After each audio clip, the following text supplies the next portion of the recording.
విద్యార్థులకు శనివారం రాత్రి వండిన పూరీలను కూడా ఆదివారం ఉదయం పెట్టారని, అంతేకాకుండా మధ్యాహ్నం వండిన చికెన్ను రాత్రి కూడా పెట్టారని విద్యార్థులతో పాటు తల్లిదండ్రులు వాపోయారు.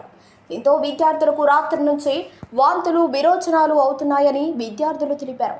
కొంతమంది విద్యార్థులకు మధ్యాహ్నం నుంచి అస్వస్థతకు గురవుతున్న గురుకుల ప్రిన్సిపల్ దాదాపీర్తో పాటు వార్డెన్ విజయభాస్కర్లు విద్యార్థుల తల్లిదండ్రులకు సమాచారం ఇవ్వకుండా గోప్యంగా ఉంచారని తల్లిదండ్రులు ఆరోపిస్తున్నారు. తీవ్ర అస్వస్థతకు గురైన కొందరు విద్యార్థులు స్నేహితులు సమాచారాన్ని బయటకు చెప్పడంతో ఈ విషయం వెలుగులోకి వచ్చినట్లుగా తెలుస్తోంది. గురుకులంలో తరచూ ఇలాంటి సంఘటనలు జరుగుతున్నాయని విద్యార్థులు వాపోతున్నారు. ఓవైపు రాష్ట్రంలో డయేరియా కేసులు నమోదవుతున్న క్రమంలో అధికార యంత్రాంగం వ్యక్తిగత పరిశుభ్రతపై అవగాహన కల్పించే విధంగా చర్యలు చేపడుతున్నా క్షేత్రస్థాయిలో వాటిని పటిష్టంగా అమలు చేయకపోవడమే ఇందుకు కారణాలుగా కనిపిస్తున్నాయి. ముఖ్యంగా గురుకులాలలో ఇలాంటి సంఘటనలు జరుగుతూనే ఉన్నాయి. మొన్న డక్కిలి బాలికల గురుకులంలో ఇదే సంఘటన చోటు చేసుకుని ఓ బాలిక మృతి చెందిన సంఘటన మరొక ముందే నాయుడుపేట బాలుర గురుకులంలో ఇలా 89 మంది విద్యార్థులు కలుషిత ఆహారం తిని అస్వస్థతకు గురి కావటం గురుకులాల తీరును బట్టబయలు చేస్తోంది.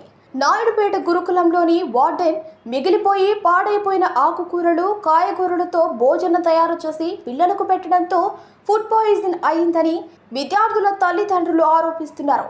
గత రాత్రి గురుకులంలో అస్వస్థతకు గురైన విద్యార్థులు దాదాపు 39 మంది విద్యార్థులు హాస్పిటల్కు వచ్చినప్పటికీ అక్కడి వైద్యులు కనీసం పట్టించుకోలేదని విద్యార్థులు వాపోయారు.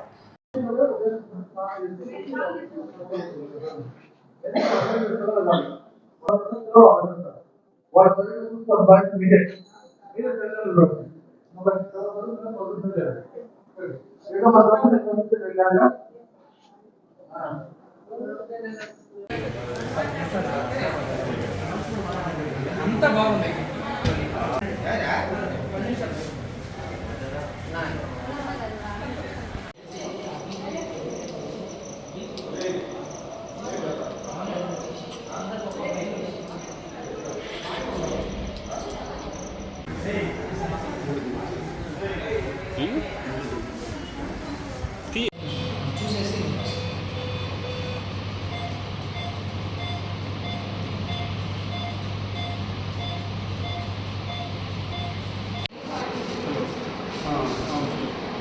So you actually have beds level, staff level.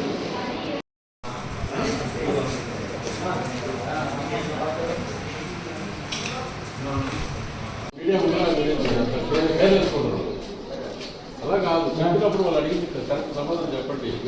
ఇప్పుడు ఇక్కడ ఏం జరిగిందో మాకు తెలియదు కదా.